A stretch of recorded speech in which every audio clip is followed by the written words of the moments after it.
O programa está oficialmente aberto hoje, dia 4 de março de 2025.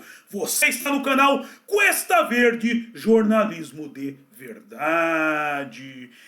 Conheça a Boutique do Cuesta, dado que a Boutique do Cuesta é uma consequência da parceria entre o Cuesta Verde e a Loja do Conservador. Sim, a Loja do Conservador, que comercializa camisetas, canecas, bonés e muitos outros produtos. Tudo feito com o que há de melhor e exclusivo para o patriota moderno. Acesse a Boutique do Cuesta, cujo link está na descrição, e se torne um conservador ou conservadora por dentro e por fora. É isso aí, gente. Vamos correr porque teremos várias manifestações em seguida em vários locais. Então falando, uma no Rio de Janeiro, mas quem não puder ir, faça na sua cidade, meu. Pega a sua beca de conservador, vá lá e se manifeste, gente. Mete a boca no trombone, meu. Tenha medo não, velho. Eles vão fazer o quê? Vão prender o país inteiro? Enquanto isso, livro de oração em mãos. Quem não tiver, mãos em posição de prece e muito respeito, que respeito é bom e a divindade gosta. Página 70, oração ao Senhor.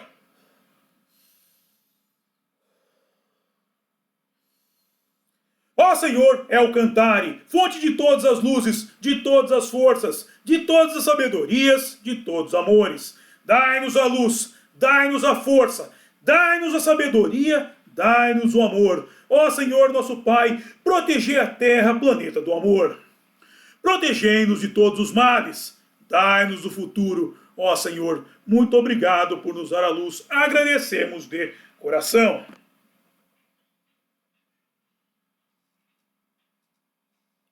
E eu peço a nosso Senhor El Cantare que não permita que injustiça alguma ocorra durante esse programa. Muito obrigado.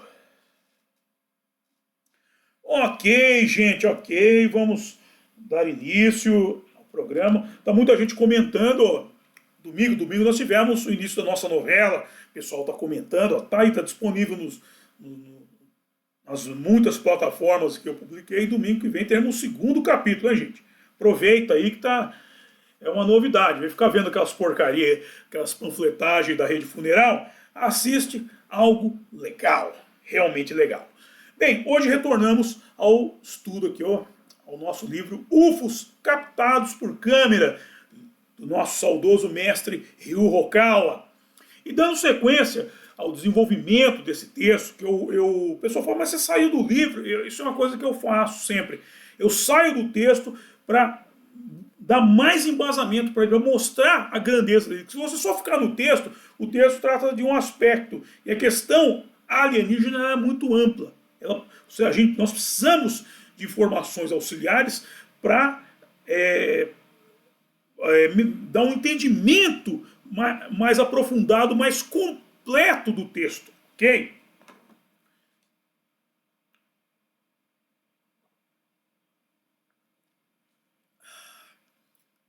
Dito isto, vamos ao programa de hoje, ok?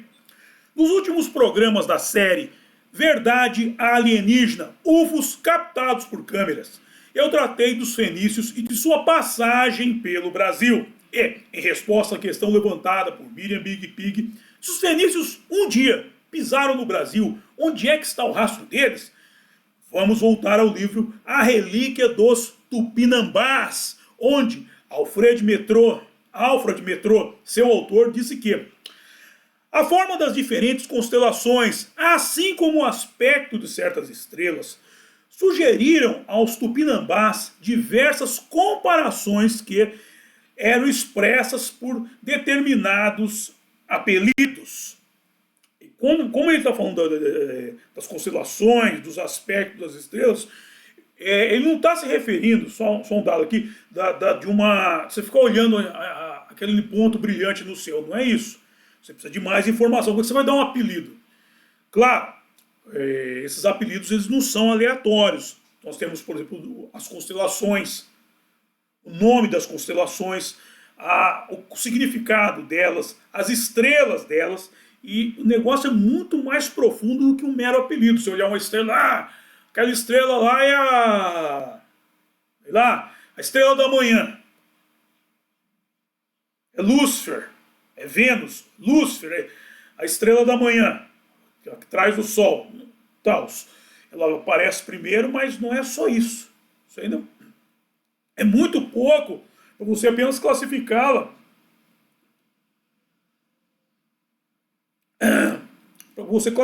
com mero apelido. Por quê? Porque tem mais coisa. Agora, vamos aprofundar um pouco mais. Lembre-se dos entes que, na era vigente, ganharam a alcunha de cinza, ou grey, reptiliano ou chupacabra. Isso é o que os ufólogos chamam de tipologia extraterrestre. Vamos aprofundar isso mais. Em 5 de novembro de 2014, na revista UFO, publicado foi o artigo alcunhado de Lançado o Guia da Tipologia Extraterrestre. Lendo-se nele que, desde 1947, quando teve início a pesquisa ufológica oficial, assim, com a alcunha UFO, desde 1947, quando teve início a pesquisa ufológica oficial, que nos tempos imemoriais era algo que hoje se entende como religião. Sim, nós vamos cair na teoria do antigo astronauta. Os pesquisadores têm reunido milhares de relatos de seres estranhos, normalmente vistos próximos aos UFOs. Embora existam casos em que criaturas foram vistas sem que uma nave estivesse presente, a vasta maioria das ocorrências envolve o que, ao que tudo indica, sejam os tripulantes desses objetos. E praticamente, desde o início da ufologia, dada a grande variedade de seres descritos, ocorreram diversas tentativas de propor uma classificação. Ou seja, quando você vê um ser alienígena, você está vendo algo que é alheio à sua realidade. Mateus, por que algumas pessoas veem e outras não veem? A gente tem que entender que nós temos, assim, uma predisposição a se apegar à realidade. Por exemplo, isso é fato público e notório, está nos textos. Quando os portugueses chegaram, as caravelas portuguesas se aproximavam aqui da costa brasileira, os índios ficavam olhando aquilo lá, eles não viam as caravelas. Aquilo lá não fazia parte da realidade deles. Eles não conseguiam ver, estava lá na frente deles, eles sabiam que algo estava chegando. E quando se aproximou, é que eles tomaram ciência daquilo. Muitos foram perguntar se eles eram os irmãos das estrelas, que eles estavam esperando irmãos das estrelas. Como vieram do horizonte, eles suporam que fossem os esperados irmãos das estrelas. Mas não eram. Só que eles não viam. E hoje nem tanto, mas um tempo atrás, você desce para um índio, para um nativo, pode ser um aborígene australiano, um telefone, e falar, ele não escuta. Por quê? Porque na mente dele, na realidade dele, não sai som, não sai voz humana de dentro de um objeto inanimado. Voz humana só pode sair da boca de um ser humano. Então, por exemplo, você pode ver que os casos de avistamento de OVNI começaram a ocorrer a partir do advento do avião. Até então, as pessoas não tinham hábito de ver coisa. Uma pessoa ou outra via, há relatos, sem dúvida, mas a partir do momento que as pessoas passaram a ter, dentro da sua realidade, que um objeto mais pesado que o ar, construído por mão humana, pudesse voar, passaram a se ver várias coisas que antigamente estavam voando e não eram vistas. E muitas vezes a pessoa vê um alienígena e não considera. Tivemos o famoso caso do ET de Varginha, que aquelas moças lá, elas viram o ET e por uma questão de influência religiosa, acharam que era um demônio, aquilo lá. Que o bicho realmente era feio que nem o Satanás. Mas temos outros casos, como o do profeta Joseph Smith, criador da religião Mormon, que ele encontrou 4 entidades na floresta e ele traduziu como os evangelistas, Mateus, Lucas, Marcos e Pedro. Ele entendeu que fossem os quatro evangelistas.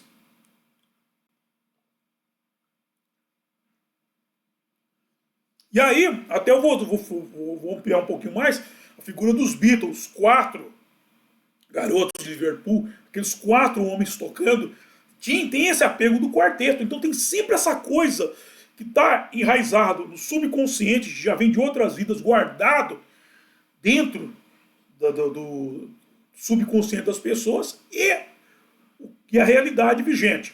Mas vamos lá. E aqui eu paro para pedir para quem não assistiu que assista ao filme O Planeta dos Macacos de 1968. De 1968, o primeiro, que foi dirigido por Franklin J. Schaffner.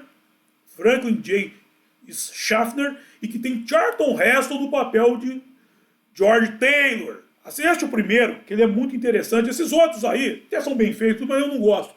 O primeiro tem a magia. Nessa ficção, há uma amostra ao seu modo de como em outros planetas os seres que são classificados na Terra como animais irracionais trocam de posição da escala evolutiva com os seres humanos. Esse filme não é um filme alienígena. Todo mundo já sabe.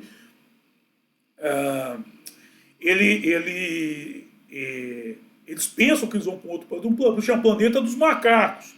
Mas não vou dar spoiler aqui, deixa o pessoal ver, melhor ver. Só que eu quero citar um ponto. Há uma troca de posição entre o macaco e o ser humano. O ser humano lá é o ser irracional. E o macaco é o ser racional. Isso é o que ocorre dentro da tipologia alienígena. Você tem outros planetas com seres que aqui são seres, bicho de estimação, bicho do mato, e que lá eles têm uma inteligência evoluída. E lá, nós é que somos como no planeta dos macacos. Nós somos os seres irracionais, que não tem fala, é apego apenas a processos primitivos como alimentação e reprodução. E só. Tem evacuação, tem as coisas, as questões orgânicas, é limitado às questões orgânicas, mas basicamente a única preocupação é se alimentar e reproduzir, e mais nada. É um ser primitivo, é um ser que não tem uma... Eu lembro daquele filme Greystoker, A Lenda de Tarzan, quando o pesquisador lá, ele cai lá, ele é salvo pelo Tarzan dos macacos, ele fala daquela sociedade de macacos, que ele fala uma coisa notou, ele fala, são sociedades, tem lideranças, tem uma série de detalhes muito parecidos com os humanos, mas eles não têm o que? Uma perspectiva de futuro. Eles não imaginam o amanhã. Olha que curiosidade. Nós somos nós desses planetas. Como? Você tem um gato. Seu gato tem uma perspectiva de futuro? Não. Ele quer comer e reproduzir. Só isso. Eles ainda castram o bicho para tirar uma das variantes dele. Ok? Daí desse conceito, é daí que nasce erroneamente o conceito de animismo. Animismo é essa adoração pela natureza, mais pelos animais. A gente precisa tomar muito cuidado com isso. Dado que os povos que praticavam o que se chama hoje de paganismo não cultuavam o animal, mas o ser cuja tipologia ia ao encontro de um determinado animal. A gente precisa entender. Precisamos entender bem isso. Não há o culto do animal, mas de um ser que é parecido com ele. E aí vamos aprofundar um pouco mais para essa discussão aqui. Por exemplo, no Antigo Egito, o gato era um animal sagrado.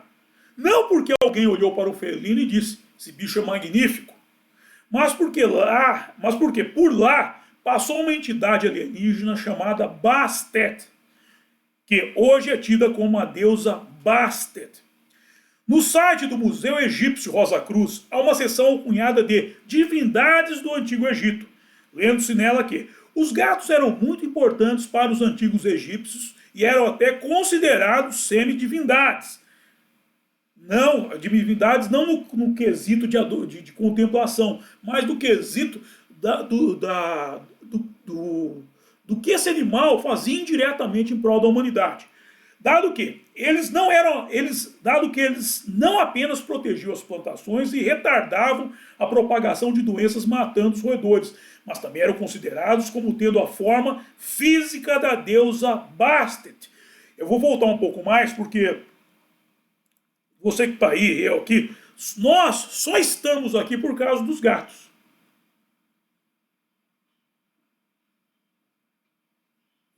Por causa da cerveja também. Por quê? Durante a peste que dizimou a Europa, os ratos eram os propagadores da peste, a peste bubônica, e como se chama peste negra, aí varia o nome. O que aconteceu? Os gatos começaram a comer os ratos e estancaram aquilo lá. Se a Europa, quem salvou a Europa não foi vacina, não foi, foram os gatos. Por isso eu falo, uma vez eu estava lá em Santos, no prédio, a mulher, não gosta de falar, mesmo você não gosta, tenha respeito que vocês estão aqui por causa do gato. E eu contei a história para ela. Falei, não foi esse gato, por causa desses animais magníficos, lindos, bonitos, magníficos. Eles comiam os roedores e eles brecaram o avanço da peste na Europa. Ou seja, quem salvou, quando vocês falam que 1/3 da Europa foi muito mais, foi dizimada, os gatos é que puseram fim naquilo. E a cerveja, porque a água dos rios, as pessoas bebiam a água dos rios. O que acontece? O necrochurume, acompanhado com a de urina e outros excrementos e tal, ele acaba tudo indo para a água. E a pessoa ia beber aquela porra e ficava doido ainda. E a cerveja, que a cerveja era fervida, ou seja, quem bebia cerveja não se contaminava com a peste, ficava saudável. Então, duas coisas salvaram a humanidade lá na dita Idade Média, os gatos e a cerveja. Então, mesmo se você não gosta de gato ou de cerveja, tenha muito respeito pelos dois, que eles contribuíram para que nós dois estivéssemos aqui, eu falando para vocês e vocês me ouvindo daí. Ok, gente? Agora vamos para outro ponto. Mas eles eram considerados como tendo a forma física da deusa Bastet. Lembra que eu falei? Dos outros planetas, há entidades que trocam de posição conosco. Daí que nasce a tipologia alienígena. Mas vamos lá. Todavia, Bastet era a deusa da proteção, do prazer e da boa saúde. E tinha a cabeça de um gato e um corpo feminino esguio. Era um humanoide. Eram bípedes. Esses seres são bípedes, são humanoides. Eles têm a aparência de outro ser. Eu não lembro, como eu falei dos reptilianos, vocês lembram aquela série famosa V? A batalha lá, que eles chegavam, eles eram que nem a gente, eles tinham pele e arrancavam, era um lagartão feio pra caramba. Lembra? Mas eles têm a forma bípede. E eu já vi alguns estudos, mas como que é isso? Que eles falam que se os dinossauros não tivessem sido extintos, eles evoluiriam para uma forma bípede, seria a forma reptiliana.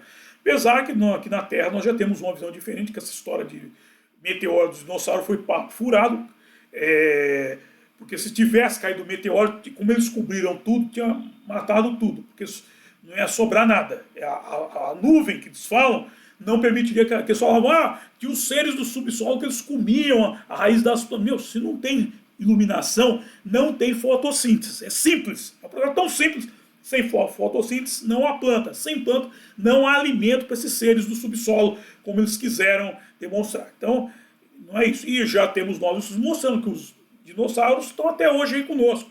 Eles, claro, passaram por processos, sem dúvida, ocorreu quedas de corpos celestes que estavam debaixo do cinturão de Van Allen. Pode perguntar para qualquer um que não, tem duas teorias, da Terra bola e da Terra plana. Na Terra plana há o domo e na bola há o cinturão de Van Allen. E ele é intransponível. Os corpos celestes são fragmentos, sei lá, do que já estavam voando aí e se arrebentavam com o solo. Mas, quando fala, um meteoro está passando por lá, eu dou risada. Ele não vai, o cinturão de Van Allen é intransponível. Não sai. Como é que eles soltam essas naves ali? Eles abrem portais. Mesmo as naves da Terra que vão, por exemplo, satélites que estão saindo, eles saem por portais. Lá eles têm conhecimento disso. Não pense que eles não têm conhecimento. Eles gostam de fazer uma panca, eu sou iluminista, não existe Deus a criação do homem, ou meu macaco que ficou doente. Eles gostam desse papo furado, mas lá eles sabem da realidade. Mas vamos aqui. Bastet era filha de Ra, irmã de Sekhmet, esposa de Ptah e mãe de Mirros. Desde a segunda dinastia, Bastet era adorada como uma divindade mais comumente no Baixo Egito, e sua forma e poderes mudaram ao longo dos anos. Acreditava-se que todos os dias ela cavalgava pelo céu com seu pai, o deus Ra. Enquanto seu barco puxava o sol pelo céu, ela o vigiava e protegia. Parece o Air Force One, o avião do presidente americano, sendo escoltado pelos caças da Força Aérea. A gente tem que prestar muita atenção nessas histórias porque elas são muito figurativas. Você vê, o sol, o barco de Ra, seu barco puxa, o barco de Ra andando, caminhando. O que é o barco de Ra? Uma espaçonave. E a deusa Bastet o seguia, provavelmente no seu barco também, ou seja, duas naves, uma seguindo à frente e uma escoltando. Olha que interessante se a gente parar para imaginar isso. O que a história nos diz? À noite, ela se transformava em um gato para proteger Ra de seu maior inimigo, a serpente, a Pepe. Lembra-se das naves em forma de charuto? E aqui nós temos as lendas aqui do Boitatá, as lendas aqui do Brasil que falam dessas serpentes que se chamam de boi, gigante voando. Interessante isso. Então, você vê que a história é muito interpretativa. A gente tem que se ater à linguagem que é usada à época e entender como a gente pode adequar. O barco de Ra sendo escoltado pelo barco da deusa Bastet. Vocês já viram o Air Force One voando? Ele vai e vão os caças atrás. O Brasil também, quando vai o avião presidencial, o helicóptero vai sempre uma escolta atrás. Muito interessante isso, né, gente? Dito isto, por aqui encerramos o programa de hoje. Bem, vamos então para a hora de passar o chapéu, que é a hora que eu mais gosto, é a hora que vocês mais gostam também, que é a hora em que eu ganho uma graninha. Aqui eu estou disponibilizando na descrição do programa os métodos de arrecadação de fundo por via direta e via indireta. Por via indireta, os meus livros aqui, A Máquina da Verdade, ó, nesse livro Menino Veste Azul e Menina Veste Rosa. Pode dar pra molecada aí, que nós estamos nessa era anti-woke. Eu acho que esse aqui foi o primeiro livro anti-woke feito, se bobear. Aí tem o meu outro livro, A Saga de Kid Winchester. Tem o curso Fundamentos do Exorcismo e aí vamos agora para a arrecadação de fundos por via direta. Ao apoia-se do blog O Mochileiro Místico, o Pix para você mandar a sua força daí para cá e o PayPal para os acólitos do estrangeiro. Os nossos seguidores, para quem está chegando agora, nossos seguidores chamados acólitos. Procura no dicionário que vocês vão ver o que é. Ok? Aí tem o link da boutique do Cuesta para você comprar sua beca de conservador para as manifestações. O link do meu álbum de rock em parceria com o meu amigo Renato Pop, com letras de Mateus, e o contato do Cuesta para você mandar suas dúvidas, sugestões de pauta e coisa e tal. Aí tem o grupo do Cuesta no Facebook, o grupo do Cuesta no X, o Pravda Conservador, e o grupo do Cuesta no WhatsApp, gente. Ok? Por fim, Naldos Bar, o ponto de encontro dos acólitos. Eu estou, como eu falei, estou em São Paulo nesse momento, reorganizando minha vida, mas o nosso ponto de encontro ainda é no Bar do Naldo, hein? Avenida Antônio Emerick, 1589, Vila Cascatinha, em São Vicente, na divisa com a Zona Noroeste em Santos, hein, gente? Pode ir lá que o Naldo os está esperando. Bem, próximo evento teremos mais um programa no meio da semana e próximo evento do sábado, regras para erradicar os radicais. Uma verdade... Não, regra para... Tá errado isso aqui. Regras para erradicar... Caramba, gaguejei aqui. Regras para erradicar os radicais. Vamos lá. O caminho errado. Regras para erradicar os radicais. O caminho errado. No sábado, dia 8 de março de 2025, às 6 horas da tarde. Às 18 horas. No sábado, dia 8 de março de 2025, às 8 horas da tarde, regras para erradicar os radicais. O caminho errado. Para você que vai das manifestações subsequentes, aí que teremos dia 16, dia 6, por aí vai, assistam essas lives, programas que são baseados no decálogo de Javier Milei. Ok, gente? Dito isto, quero agradecer a todos vocês que me acompanharam até aqui e até a próxima. Bye!